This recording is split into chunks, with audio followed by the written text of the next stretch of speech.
Hello there, it's Mike. And Katie. And we're on episode 101. What are we talking about? Why Dalmatians, of course. Just joking. Today, it's all about Titans of Terror. On this week of Cup of Rad.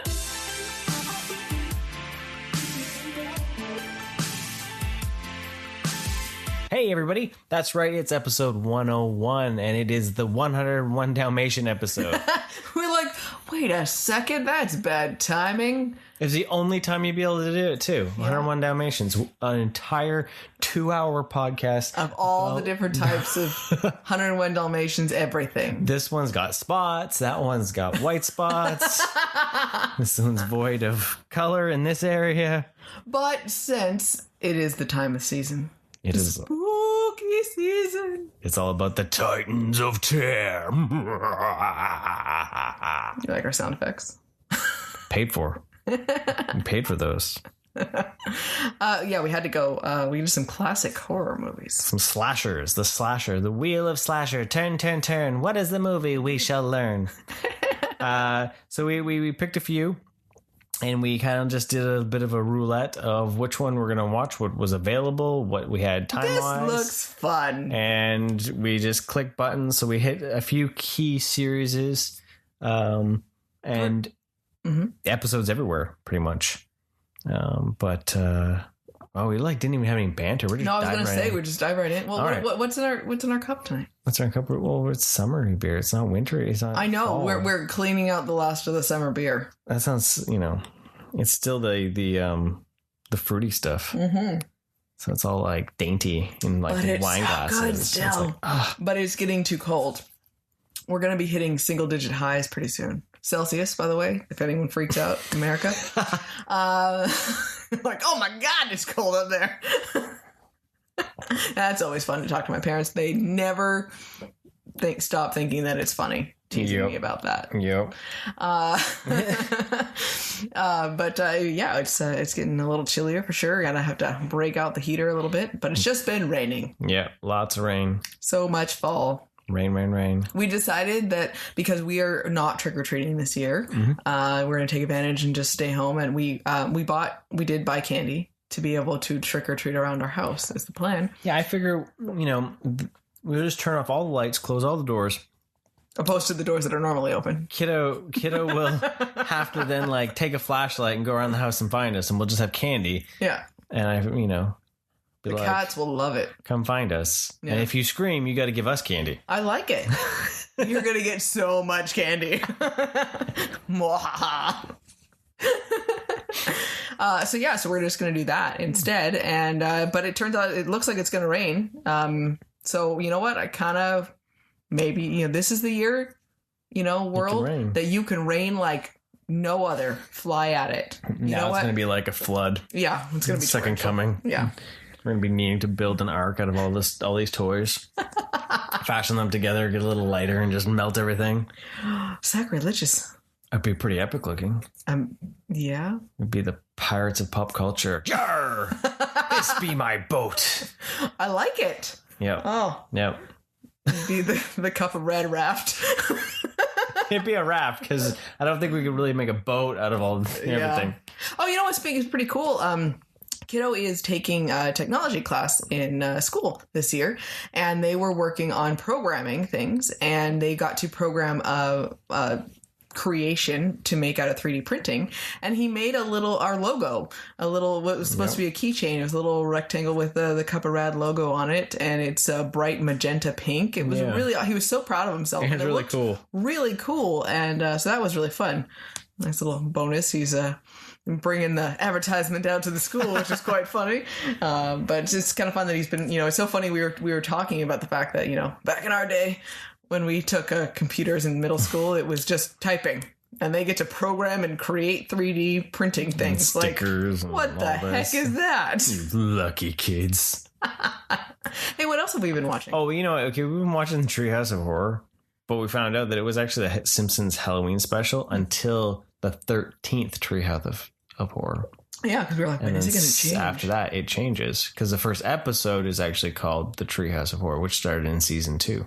And it was based in a treehouse, which is why it was called that. Yeah. And then, it was for the next 12 episodes or 11 episodes. It was just Halloween special. It was amazing how much it changed in the first few. It had like very, similar beats, and then all of a sudden it would drop one and then it would drop another, and now it just it looks more like an episode. It's just a Halloween thing, right? Well, it always started with Marge with the warning, and then it was the cemetery, and the couch gag, and then the episodes, and then they had like in betweens. Kind of connecting little like, and the next story is about, Yeah, and then the first to go was the warning about being, You're like, yeah. And then the cemetery went away, and the couch gag's gone away. Yeah. Kind of. Well, yeah, now it has like a unique, different type of thing, right? So. And then now the segues have disappeared too, right? Yeah. Kiddo has like become obsessed with it. He's really enjoying it. Wants to finish all the ones that are on Disney Plus. Yeah, he likes seeing the change in them. In the animation and the style of it, right? Yeah. And they've been pretty funny. It's been pretty fun to watch. Some of it's been a little questionable. We're like, okay, let's just pretend, if we just quickly move through this, he won't ask questions. Well, it's funny because it's like it started out with just like the warning had like the little violence thing, right? Yeah. And as they've gone on, now like it's got the rating logo shows up and it's like violence, sex, drugs, language, alcohol. Like I think this last episode had all those little. Yeah. And I was like, wow, so much. This went from like just like, oh, there might be some violence and it might be scary to you, to suddenly it's like. Because now it's not just horror anymore. Sex too, but then like say Krusty, the last episode was, I'm gonna need a whole shoebox full of cocaine to get through this. Like, oh goodness. We're hitting in the seasons that I hadn't seen yet. Yeah, because I had like. We picked out a new pop of Bart the Raven. Yes, which is awesome. I love it so much. Yeah, that's a cool one. It might need to become a permanent pop. Just on the bookshelf. Nevermore. I'll put it right by my Edgar Allan Poe book. It'll be good, right? There you go. We got our Hocus Pocus pops out and our David S. Pumpkins. Any questions? Yes, plenty. Where did the backdancers come from? I love that skit so much. I wonder if we can find it again on YouTube. I'm pretty sure SNL will do a Halloween show again. Yeah, they should. And it should be on there. Should be next week. Next week here. So coming up. So yeah, so many questions. So many. Are the beatbox skeletons part of it? Now he has a middle initial? Oh my god, they blew it out of the park with that one. I love it so much. It's so ridiculous weird. And dumb, but it's fantastic. Right? I wish that the special would show up again. Oh, the cartoon. The animated special? Yeah, that was so bizarre. And super fun. So there we go. Catching up on the random ramblings. Oh, I've been getting into the lightning figures more. And every time I buy one, I want more. Mm-hmm. But we lucked out. We went to a grocery store, and they have toys there. And like it was late at worst, night. Toy aisle ever. It was like late at night too. And I was like, I'm gonna go check out the toy aisle. And I didn't see anything, and you were like, oh, no, the Power Rangers I saw were at the other end of the aisle. So I went down there, and the Magna Defender was there, and we looked, and it looked like the tag said $9. And I'm like, what? This can't be real. And then we price checked that thing, and it was $9. And I was like, well, I'm getting me a Magna Defender. Well, and then I look behind, and the Beast Morpher set, Kiddo collects those the basic figures. Action figures, right? Yeah, the basic ones. And he had wanted the little rabbit Beastbot, and we never find it. But he already had the Yellow Ranger, so we didn't want to buy the deluxe set that had it for the full price there. Yeah. And I look at it, I was like, Mike, I think that says it's $4.94. Yep. We price checked it. It was. I was like, yeah, $5 for the. He was the so robot. happy too. Yes. He's been playing with Power Rangers for like the last 2 days. Right.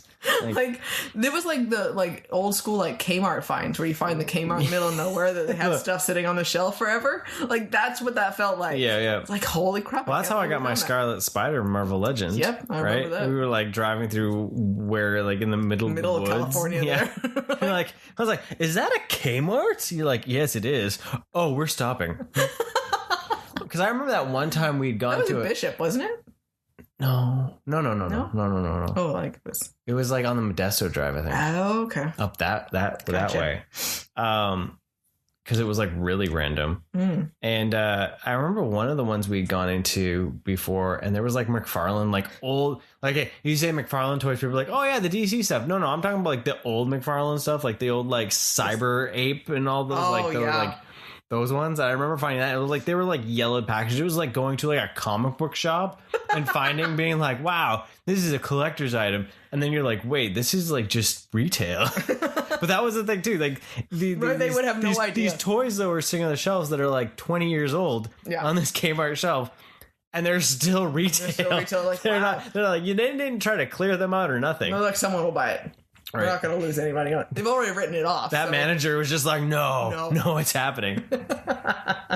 Who cares if the package is cracked and yellowing? Right. I am getting full price for that. But yet then you go into like a Target and a Walmart and a figure that came out like 2 months ago. They're like $5. Just get rid of it. We don't want it. Right. If it didn't sell out before it hit the floor, it's not worth it. If our employees didn't take it, it's then probably why do not we have it. But yeah, no, I keep looking. I'm really tempted to get rid of my legacy figures and try to get at least the Mighty Morphin. Might not do the In Space or Zeo or anything like that, but just the Mio. The Mighty Mio. The Mighty Morphin. Yes. Just because like they're cool figures. Anyways, we're here to talk about slashers. Terrors. Titans of Terror. I like it. Anyways, so how do you want to roll this one? Well, let's see what's up. What's up first? We love slashers. Turn. What is the first slasher to take his turn? Jason Voorhees. Ooh. So we spun that wheel. And we landed somewhere horrible. Okay, so I originally wanted to do Jason 10, Jason X, but I don't have it, and it was pay, and I was like, I don't want to pay for it. So we turned the wheel again. And we landed on Friday the 13th, 8, Jason Takes Manhattan. Because that sounds like a slasher flick. Because it sounded like the Muppets. Right? And I'm like... Every single time I hear that, it's like, yep, it's a Muppet film. It does not sound scary at all. Hey, Piggy, we're going to go do some slashing. Oh my God, they should make a Muppet slasher film. So... Like a satire of it would be hilarious, right? Using Muppets. Anyways. Yeah. And that's a whole nother tangent. We'll have to fan cast that one. Right? So this came out in 1989. And what it should be called is Jason on a Boat. Because I was like, when is the taking of Manhattan happening? All right, so Jason Voorhees, it starts off as the original series. It turns out that he's I'm losing my train of thought right now. So the original movie is about these camp counselors in this camp that got killed, and because a boy had drowned, and you find out that it turned out to be his mom, and then the sequel comes along and it turns out that he's still out there living in the woods and kills, and eventually he dies, and then is brought back to life multiple times. Like the first 3 movies, he's like a human. 2 movies because he was his mom in the first one, but and then he just becomes in essence becomes evil, right? Evil incarnate, right?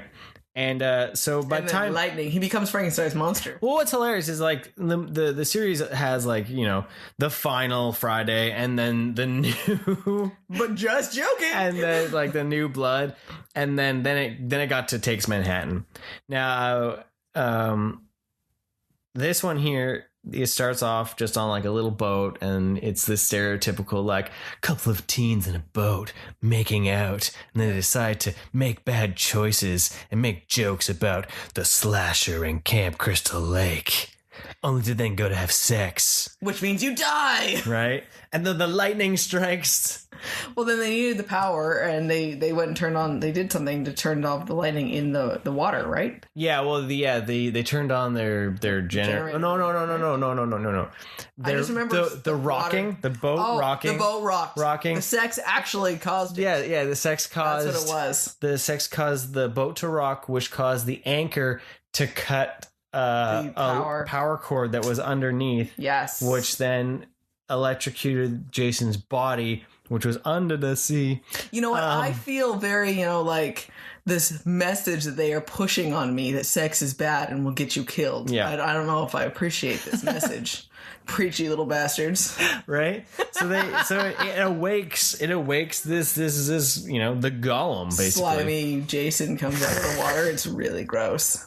He's all like puffed up and swollen. Yeah, right. This Jason's like the Mariner version of him. Right? He's got barnacles on him and he's slimy, right? It's so horrible. And he's just like leaking all the time. So, this one was hilarious. These kills were hilarious right off the bat because he comes in with it and he finds a harpoon, like a spear gun, and he kills the one guy and the girl gets away and she goes and hides. And then he comes and he has another harpoon like spear, and it's all like that really slow. Dun, dun, oh, yeah. Dun, she's sitting there screaming. Dun, yeah. And dun, the stab. Yeah. It's like the gentlest stab ever. Like, oh, stay still. Oh, and you're dead. And here comes, here comes the harpoon. But yeah, so for some reason he's like, now I'm on this boat. I'm going to continue to walk the ocean floor, the lake floor, I guess, and somehow get to the ocean and get on what looks like He's got Aquaman powers now. Right? He can just figure out how to navigate the seas. Okay. A little dolphin boy. We're mocking it. We're going to die. Jason's going to come out of nowhere. But he finds this ship that, so it's a teenage cruise grad ship, cruise, grad cruise, right? But it's like an old very understaffed. It's huge with like 5 people in the class. But it's not even a cruise ship. It's like a freighter. Yeah, like they didn't have the money. I don't understand. Like it seems like it's going to be some big trip too, and there's like barely anyone on it. Yeah, right. And all the things that you see of the boat, it's more of like a freighter. It's like the underground of the Titanic. Yeah, the belly of that. His salty sea captain's like, right, you can have your party here, huh? Money under table, good, right?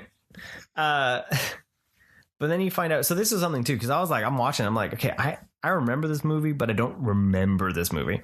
And the one character kept like seeing water and having like these like flashbacks of like the puffy little Jason baby under the sea.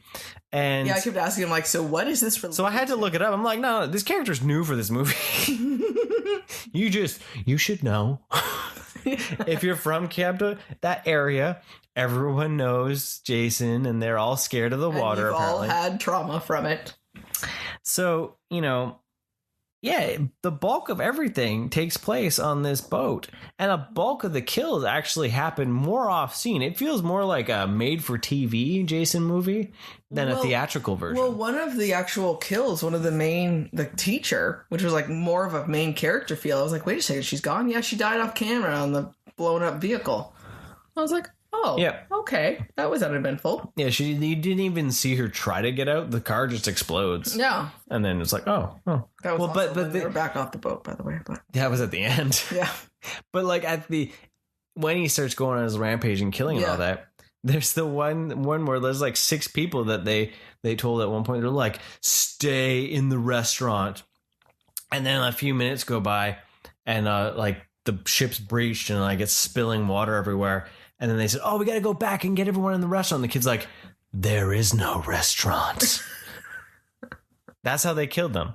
They're like, they all drowned, but we're just going to wink at you and say, there is no restaurant. You're like, oh, wow. Like that could have been 6 awesome Jason kills. Yeah. But you just, you just drowned them. You just drowned them off camera. It was really sad, because he didn't really have a lot of great kills in this one. Yeah. Nothing was really memorable. I remember the beginning ones more than anything. Because when it happens on the boat, it's all kind of just like bam, bam. Mm-hmm. You know.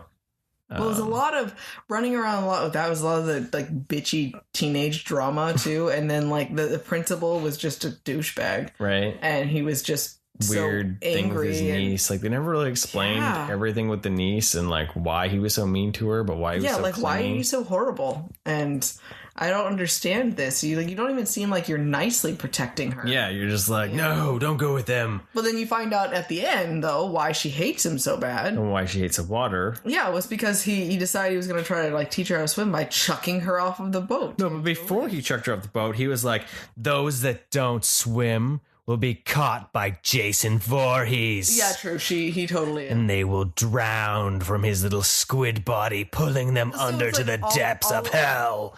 Thank you for that. Yeah, that just gives you the intensity. All of her trauma is just all caused by him. Yeah. You know, and obviously she totally something touched her foot when she was in the water and thought it was Jason and freaked That would out. have been me right there. I do not like things touching my feet. But yeah. So if someone tells me that some slimy, serial killer body thing is going to be coming to take me, yeah, I'd freak out. So from that though, then they finally they all escape on a rowboat. Two students. And then they finally take Manhattan. They finally take Manhattan in the last like 15 minutes of the movie. Yeah. Probably more like 20 or so. And there's some grand sweeping shots. It felt like the movie could end. And then you're like, wait, no, there's more. Well, yeah, it felt like that should have been Jason 8 on a boat. And then it should have been like the sequel should have been Takes Manhattan or something. But like, how did they get from Camp Crystal Lake to the ocean to New York? And it showed that the Port Authority had nothing on it because no one found them. They just rowed up to shore, right? Got Where's off the Coast Guard in this seedy underbelly of New York and instantly got mugged.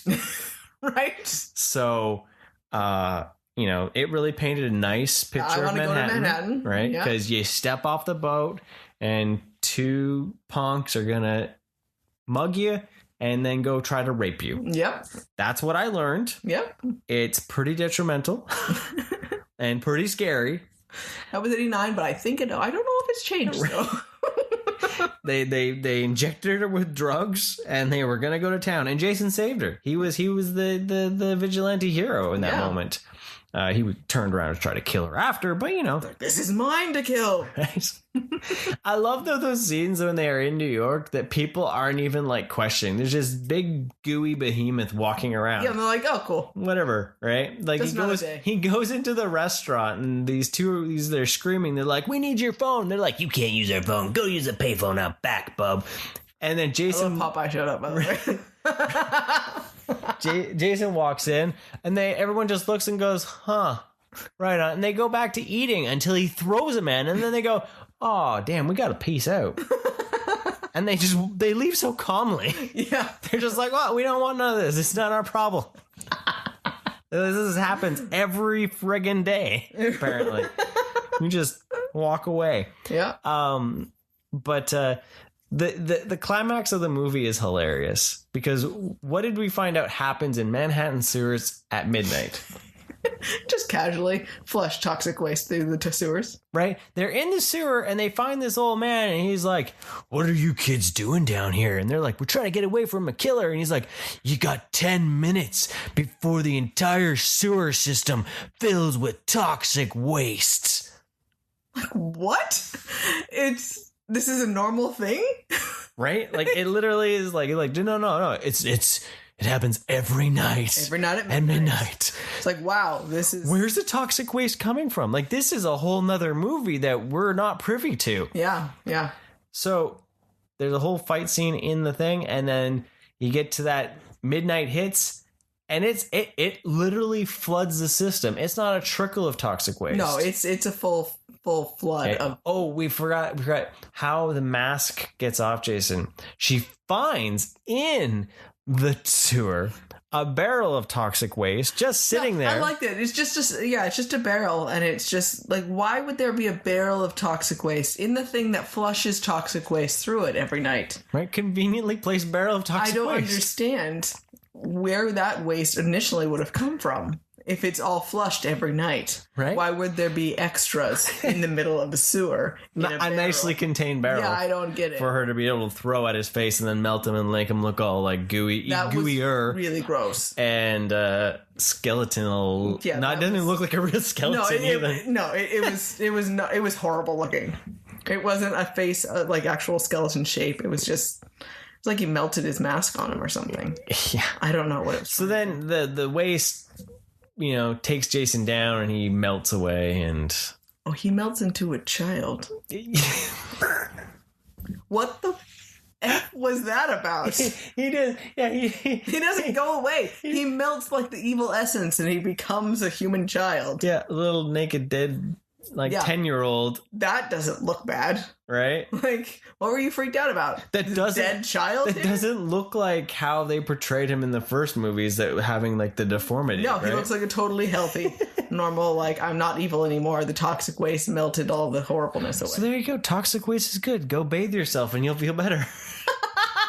It will cleanse you. Right? If you're that evil, it will cleanse you. Apparently. But he still died. Yeah. He was just free from his evil curse of being... For the moment. Dun, dun, dun. Until the next movie. What was nice, too, though, was... Not nice, I don't know if I... But it ended... They already showed him back. In the stereotypical way at the very end of an 80s movie. Mm-hmm. Yeah, I realized they all are the same. They get out of the sewer, the guy and the girl, and they start walking, and then that inspirational 80s like love music starts and then playing. Big pan up. Pans up and the credits roll. I was like, wow, so many movies do end up like this. Because at one point I thought it had ended Is that what earlier, life ends like? Maybe. I thought actually, it ended, no, it's true. And then I realized this is playing. I was like, no, this is the end, of course. Why didn't I even question? Like, that wouldn't have been the end beforehand. Where was the music? And the panning shot. Right. Like, but no, think about it, though. That's how our life ends. Because most funerals... We play some kind of sappy like song that we apparently liked as we lived, and then someone like reads our credits. Nice. So 80s endings are real artistic versions of funerals. I like it. Okay. So, but yeah. So anyways, after he died in that one, apparently. So what happened with that movie is that movie bombed so badly. I wonder why. That it had a lot of like. The script, the guy that made the movie ended up apologizing many years later for it because he was working on MacGyver and like the Friday the 13th TV show. And they were like, oh, you're really good with these shows. You should make a movie. And he like wrote this movie. And then Paramount came in. They were like, yeah, we like this, but it's too expensive to be in New York. So take all this and expand this. So it was supposed to be Manhattan and it turned into On a Boat. Yep. Okay. They should rename it though. Jason on a Boat. It would like that. That's really a good name for it. Yeah. Like Behemoth on a Boat. I'm on a boat. But yeah, so it was supposed to be more based in Manhattan and all that, but then it was too expensive because the movie was actually filmed in Vancouver with a few scenes in Manhattan that they needed that they couldn't fudge, right? Yeah, exactly. And so they he apologized for it and whatever. Sorry for the executives totally messing it up. Right? It happened in the 80s too, guys. So then what happened was Paramount was like, man, no one wants to see this stuff anymore. Let's sell it. So they sold it to New Line Cinema. Oh, okay. But New Line wasn't able to use Friday the 13th. That's why it's Freddy. That's why it's Jason. Jason Goes to hell. I've been really good at not messing that up this year, and I blew that one. Jason Goes to Hell, and then Jason, X or Jason 10, and then Jason vs. Freddy. Gotcha. And then those all did so bad that Paramount got it back and made. They're like, the and we're done with this, right? And then that's the problem is that you never really get a full collection of those. But Shout Factory with Scream, they created a box set that has everything in it. It's this glorious looking box set, but it's like $150, at least in Canada. And there was, 13 movies. Oh, okay. That's cool. So I don't know. It's a ton of movies. I'd love to get that, but it's super expensive. But right now we watched our Friday the 13th on Amazon Prime. Mm-hmm. Friday the 13th was all on Amazon Prime. Oh, okay. All 8 of those. It's just the Jasons that I haven't found for free. And I don't feel like paying for them. But that was, our Friday the 13th slasher moment. Fun. How was it for you? Well, it was ridiculous and fun. But I don't know what else it can be, Would you watch that one again? Not before I watched all the others again. Right now. What's the point of watching that when I have other ones that I've never seen or don't remember? Yeah. So that's not going to be my first choice. No.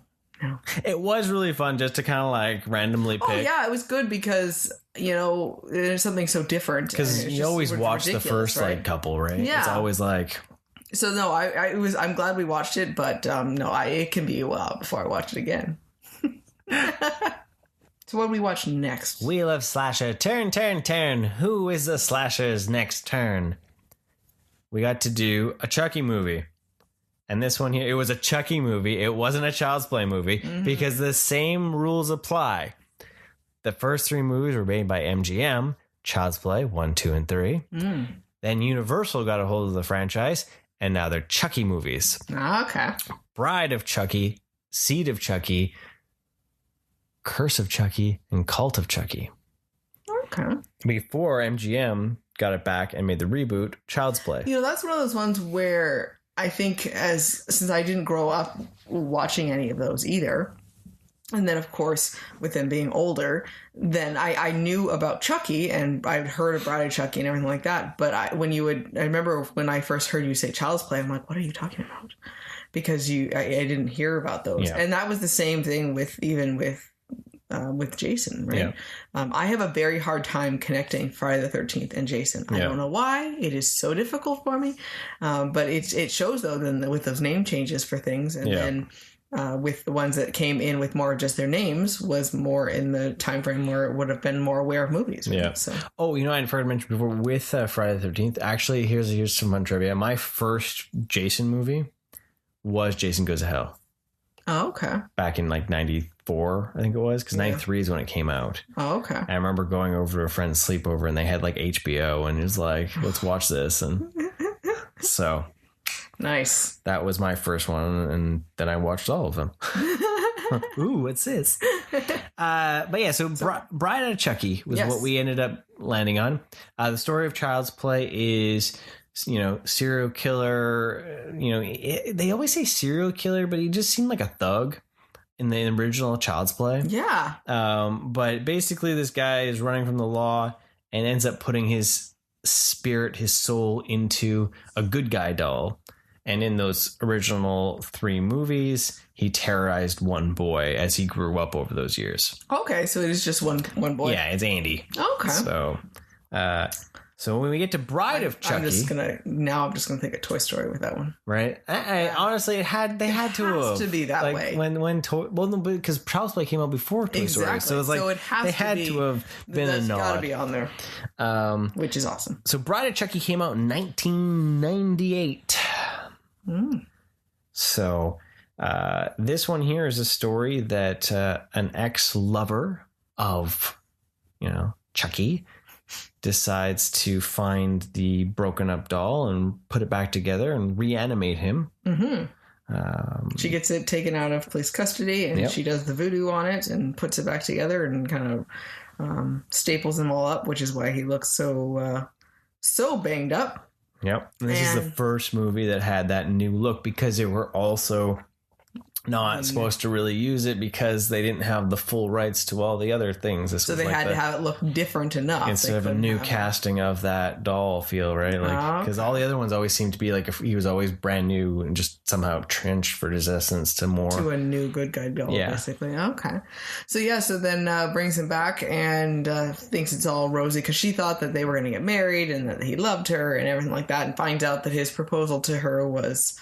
not that at all. He wasn't going to propose. It was just a ring that was there that he had stolen. You needed a place to hide it, basically. Yeah, and so she loses all the luster of their relationship pretty darn quick. Yep. And she's crazy. I mean, she wants to go and kill and mayhem, and she's just all nuts.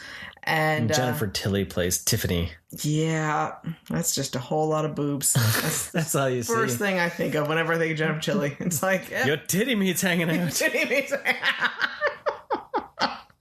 That was from last week's SNL. I've never heard titty meat repeatedly said so much. Actually, I don't even know if I've ever heard that saying I've at never all. heard that either, but apparently it's a thing. It's a thing, yeah.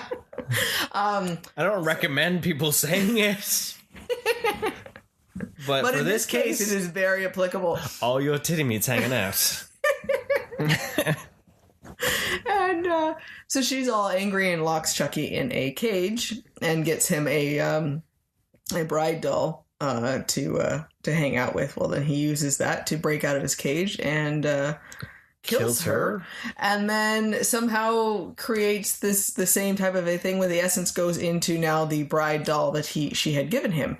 So now they are both dolls. And then she goes for a makeover because she can't stand how she looks. So she's got to dye her hair, paint her nails.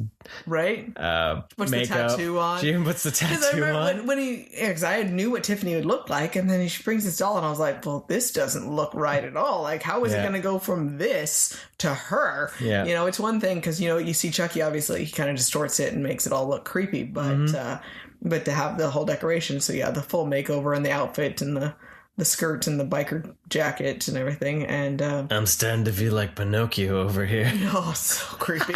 So creepy. You know, Tiff, I'm completely anatomically correct.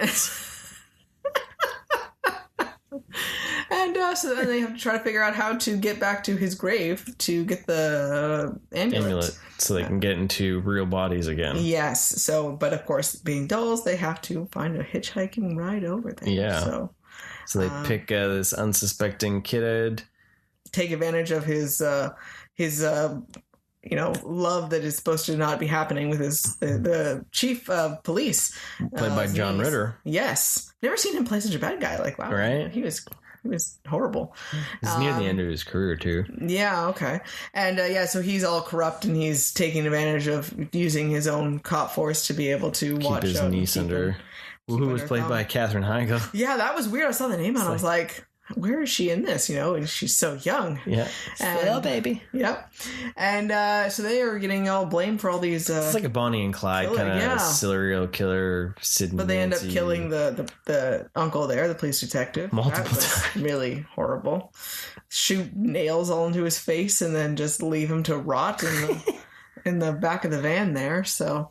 but yeah, there's just this trail of destruction they're being blamed for, of course, and because no one can see the dolls move, obviously, which is a really scary thing, honestly. Yeah. I mean, that's a real fear that something is actually causing all of this problem for you, but no one else knows it. It's almost like a mental illness parody, you know?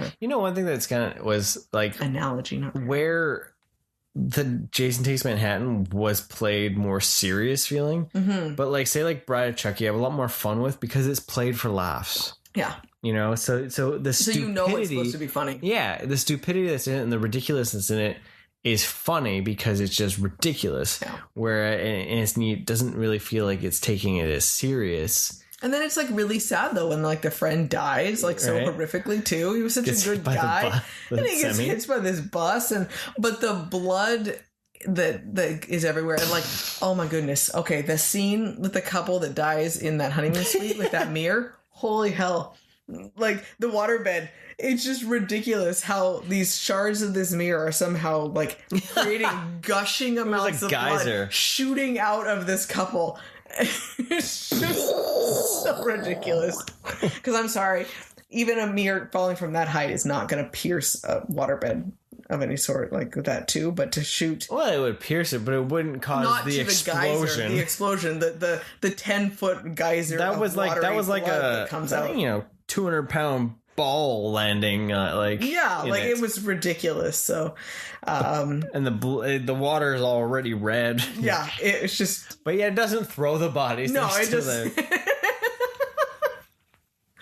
Oh yeah. So what did you think? Because this is the first time you've seen Bride of Chucky. Yeah, it was the first time I'd seen it. So, it was fun because I of course know the characters for them, and to see that, other than some of the disturbing scenes, of course, but it was interesting to see how it actually played out, because I never knew how she got to be a doll, right? And then I always thought that she was like changed herself into a doll to be with him more. So I like the anger that was there. It sounds funny, but it felt a little more organic. Yeah. And real, for the fact of how it was set up. Yeah. And their reasoning for it, because it would have made no sense, like why she would have done that, because it's very limiting, obviously, right? So so I did enjoy that. It got irritating with the human characters, Hegel, the teenagers, right? Yeah. Because they were just so angry, and like their relationship broke down so quickly. That showed it was just teenage romance then too, right? Yeah, exactly. And whereas Chucky and Tiffany's grew together more, right? Yeah, so it was interesting to see that difference of the relationship. I thought it was really funny, though, at the very end, when the detective shows up, sees the doll alive at one point, and it's like these teenagers are wanted for these multiple murders and all this mayhem, and they're like, oh yeah, doll's alive? God, you're totally fine. You can just leave. You can go home now. Home. Are you freaking kidding me? No, you're going to come down to the station, you're going to give your statement for all of this, because no one else is going to believe me. And yeah, you don't just send them home from all that. Yeah. So that was... The ending of it was just so unbelievable, right. And it didn't need to be. It didn't even need to be like unexplained by some mystical thing. Yeah, that was the only thing. Well, it was one of those ones where they could have just said, get in the car or something like that. Yeah, like, okay, you know what? I totally get it. We can drop the charges from you, but we're just going to need a statement. Yeah. Just leave it at that. Whatever you would. Not just head peace off home, because you don't have a vehicle to get home at all. You're just going to walk out of this. I mean, I'm sorry, but just because the doll was alive does not mean that there's still a very high chance that one of them, they had good motive to have killed her uncle. Yeah. So you just assume that thing was in charge of it all? Right. Like, I don't know. One thing at the beginning of the movie, I liked the police station where you saw all the other slasher stuff. So like Michael Myers' mask, Freddy's glove, even Jason's stuff was in there too. There was other things in there too, right? Yeah, that was really cool. Wanting to pause and all that, like it was like the idea of like they're all in the same universe of some sort. Yeah, like, that'd be so awesome to see all that together, right?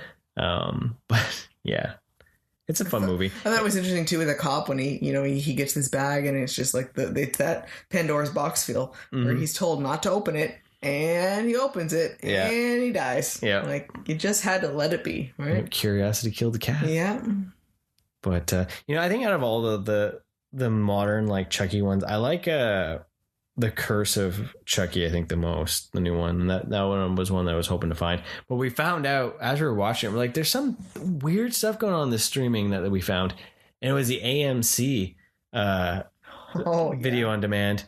So it was edited. There's still lots of blood and all that, but the swearing was edited out. Like to the point, it was edited to the point where we probably could have shown Kiddo some of it. Yeah, it was really tame. There was the few spots, of course, like with the police chief. That was a little gruesome. Yeah. And everything. But overall, like, it was nothing. Yeah. And that's why I think, because so many people... Like, even in the class I was in, they were, like, asking, like, what's your favorite scary movie? Mine's Chucky! And you're like, what the hell? You're like, wait a minute. And then you see that, you're like, okay, this is why kids say this, because it's, like, it's PG-13. So... But would you continue watching any more of the Child Play movies, Chucky movies? Would you want to dig into some of them more? We forgot the horrific ending of the creepy-ass doll The Seed of Chucky? Child that just got born. That was totally disturbing. I think I should put you through Seed of Chucky. And I think I kind of like this sick twisted. I need to know what because happened Seed there. of Chucky is really messed up.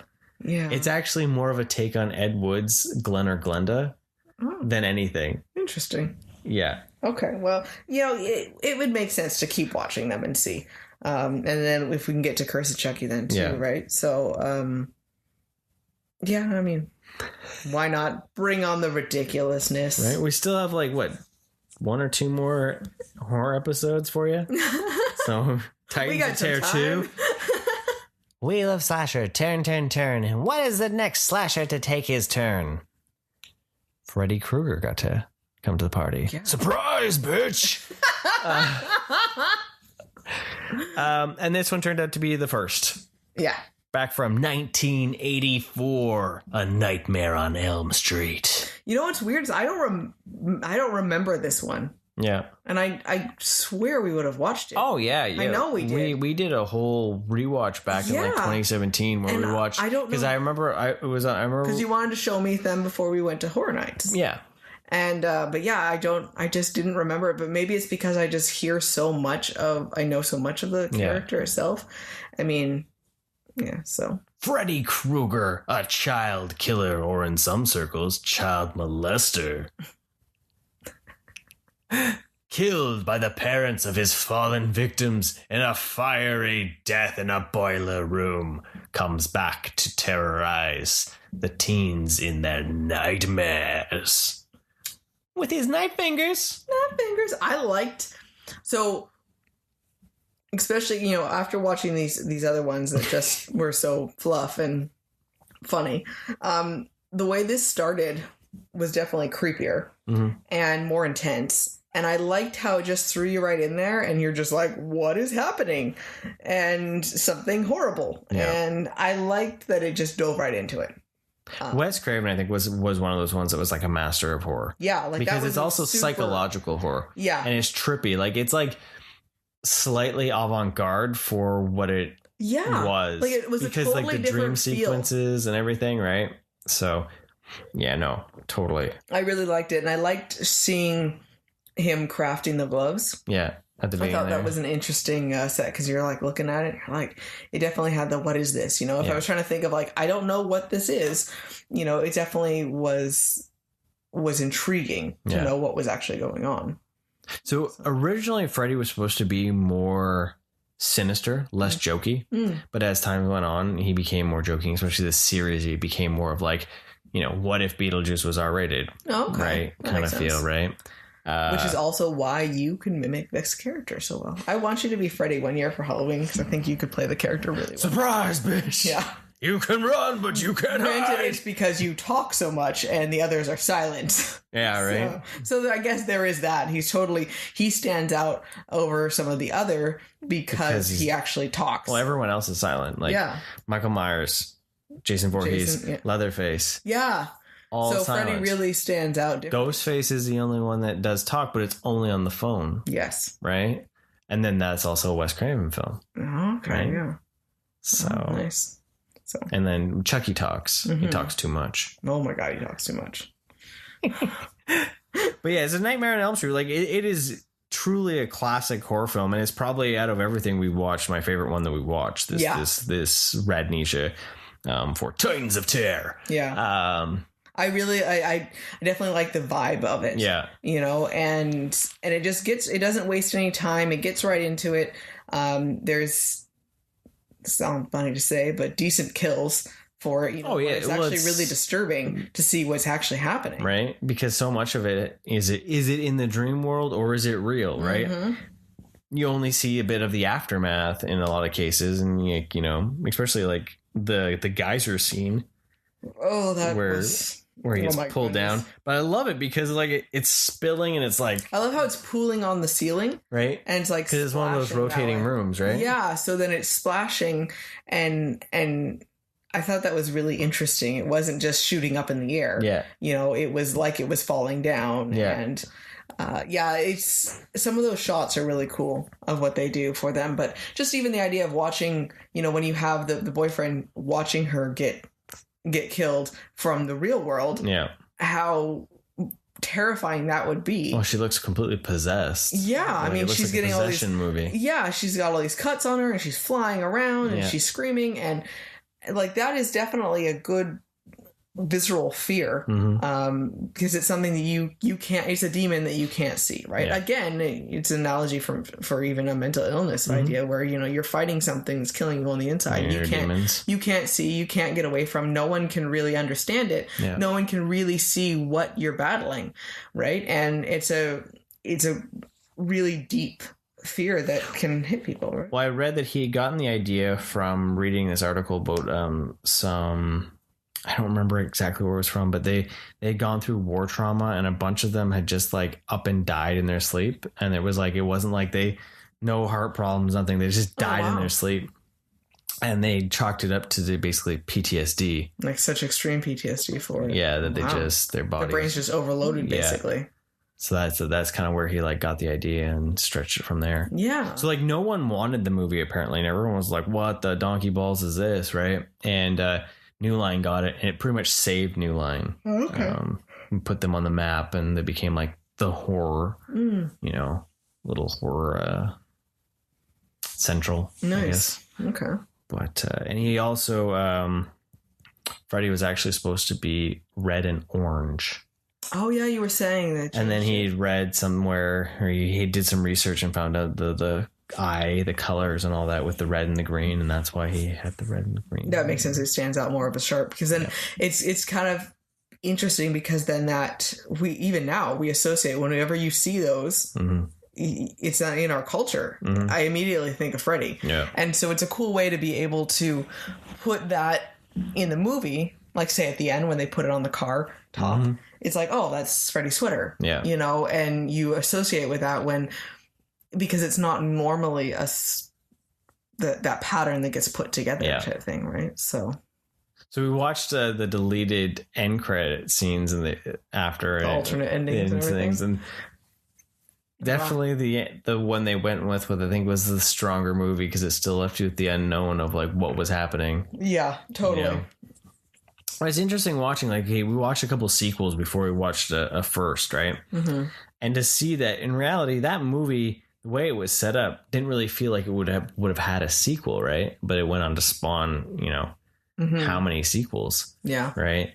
And it's just interesting how these ideas get turned into money machines, right? Yeah. So. Because it did at least leave you open for something, because of obviously he was still there and alive. So that was cool, but it didn't actually like beg for a sequel by any means. So would you watch more Freddy movies? Oh, totally. Nightmare on Elm Street? Yeah. See, again. I enjoy that character, because I think I like that fear of it. And I like the trippiness of it. So out of all the Titans, I think he is my favorite one. Sounds funny, but I also really enjoyed all of those sequences in any of the mazes we had done as well. Yeah. So I know I gravitate towards that one. Well, it adds a bit of humor. It's that sick, dark, twisted humor, right? Yeah. I think that's one thing when they made the reboot, and that's where they went more with the child molester, less of just the child killer.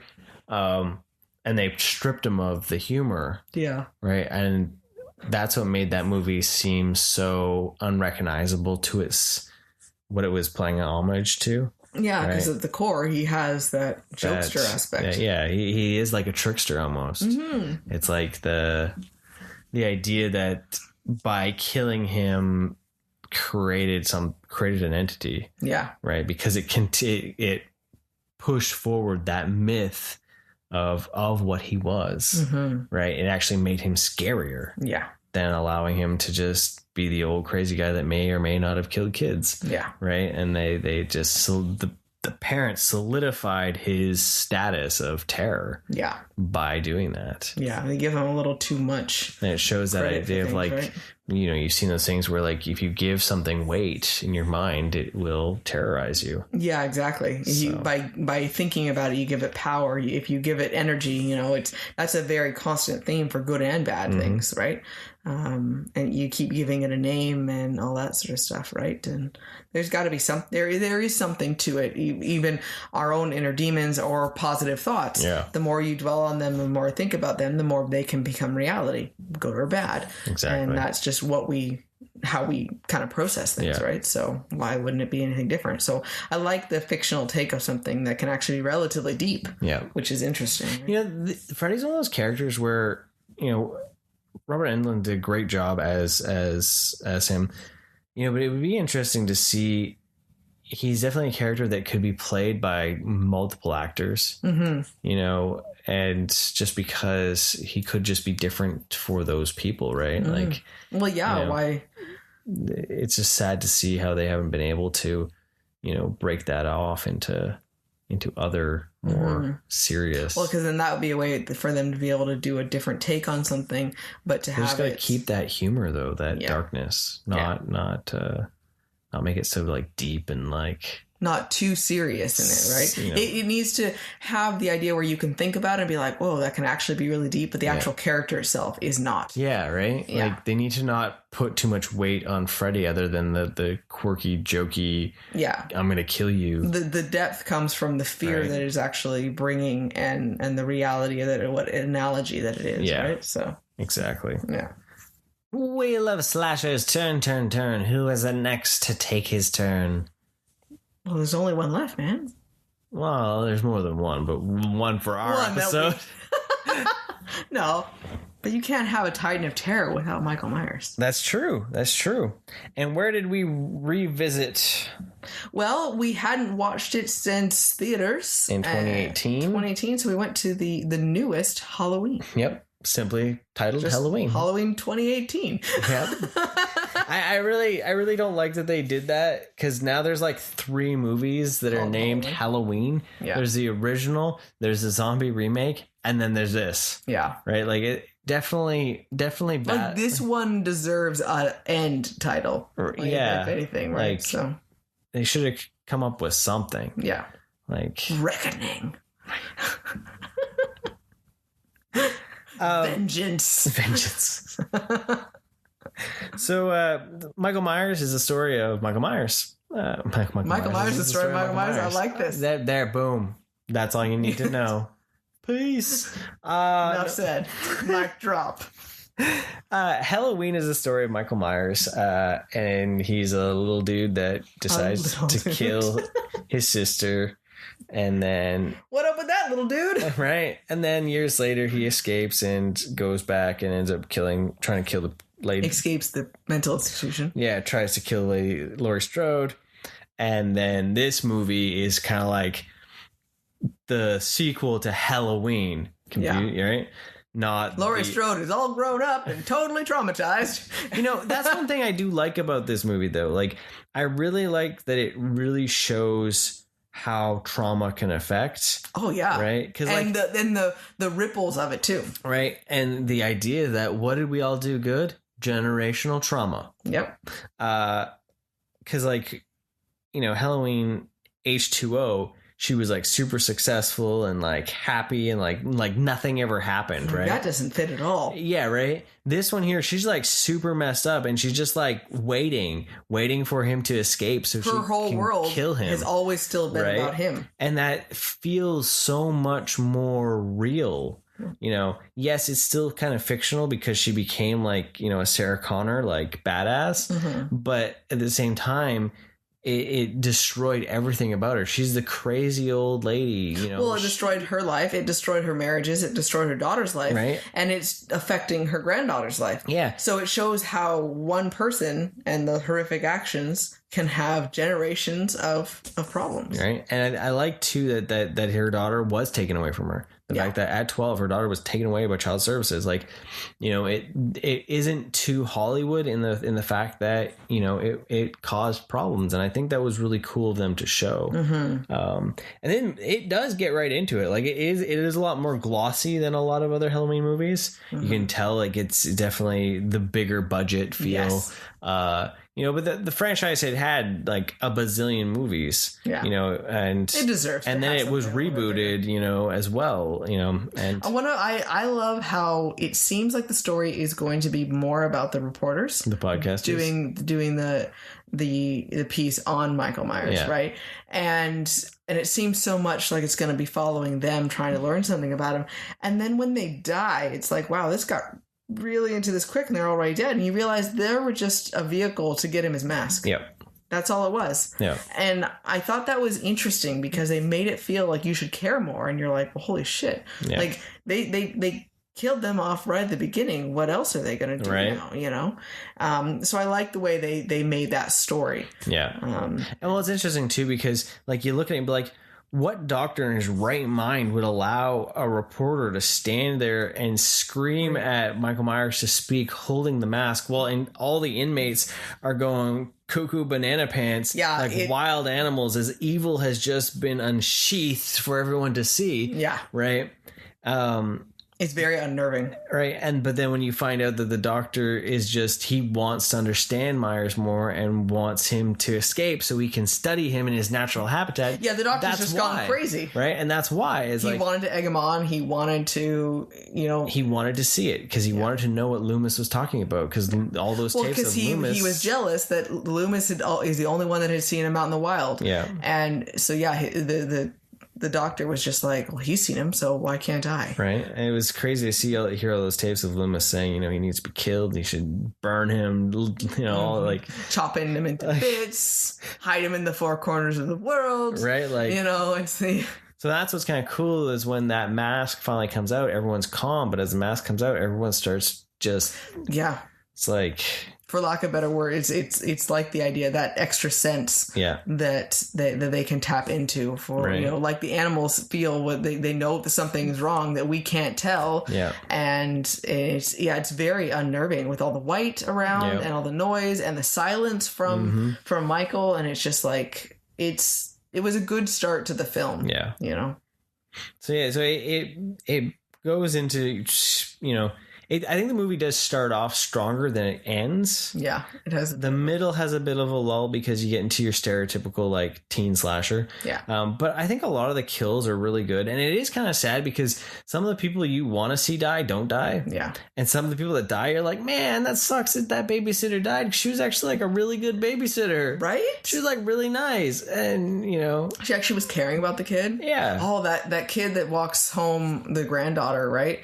He's in the yard. Yeah. And he's just standing there, and all of a sudden you see Michael in the background. Oh, that was just creepy. Like, oh, dude's gonna die. Right. See, and that's the thing is that the one guy that should have died in that movie, her boyfriend, didn't die. Yeah. What up with that? You know what? I like Michael for the fact that his face is white. Mm-hmm. It allows for such a creepy thing in that background because it grabs their attention where it's just the floating face. Yeah. But everything else they did a good away. job with those scenes. And that was definitely creepy, when he just all of a sudden just that extra shot, right? So I like how he organically moves from breaking out of the bus to, getting his outfit, to finding the mask, to getting the knife, to it's not like, oh, conveniently, it was all piled right here in the trunk. It's like... Little gift. He had to find it. And the movie also shows a lot of his intelligence, which is creepy. Mm-hmm. Jumping to the end there when he's trying to find them in the little safe room and he moves the counter and everything like that. Like, that's a really good hiding place. Mm-hmm. And he doesn't waste that much time trying and breaking that open, right? Yep. And you're like, oh damn, that guy is not just totally vacant like upstairs. There's something else there. Right? Yeah, and that then ties back to like with the Loomis tapes of them being like, no, he needs to die. Yeah. Like there's no rehabilitation. There's no like something is totally broken, and I think that was really interesting, right? So another reason why I wanted to watch this one again was because this was the year that we were supposed to get Halloween Kills, the sequel to this one. It was supposed to have come out this October, but 2020 COVID said, "Nuh-uh, you ain't getting that," and it's supposed to come out next year. So fingers crossed. So we'll see what happens. It's been filmed. It's like apparently ready to go with some reshoots, maybe. I don't know. Okay. And then of course Halloween Ends was supposed to be 2022, but I'm assuming that'll be 2023 now. Yeah. Yeah, or 2024. Who knows? And that's supposed to end, but David Gordon Green is directing all three of them tentatively. So he's doing Halloween. He did Halloween Kills, so we'll see what happens. So hopefully he can do the last one. Because I'm really enjoying what he's doing with it. It's kind of cool to see, especially with Blumhouse. They reinvigorated that. Yeah. I think Blumhouse is doing a good job because they reinvigorated with Invisible Man too. Like they do have a pretty good thing. Like they make some pretty ridiculous movies, right? But it's kind of like the idea where sometimes you got to make that ridiculous teen slasher film that maybe is kind of crappy to make some of the better ones. Yeah. Right. It's like, it's that business marketing. Right. Yeah. And, I really enjoyed the 2018 one. I think it's a worthwhile successor. You know, John Carpenter had given his seal of approval. You know, he feels it was a better sequel than Halloween 2 for himself. Yeah. You know, so that's a pretty big thing to say. Like, you know what I like too, that Laurie doesn't, you know, she's all so prepared, and yet she still doesn't just totally mow him down.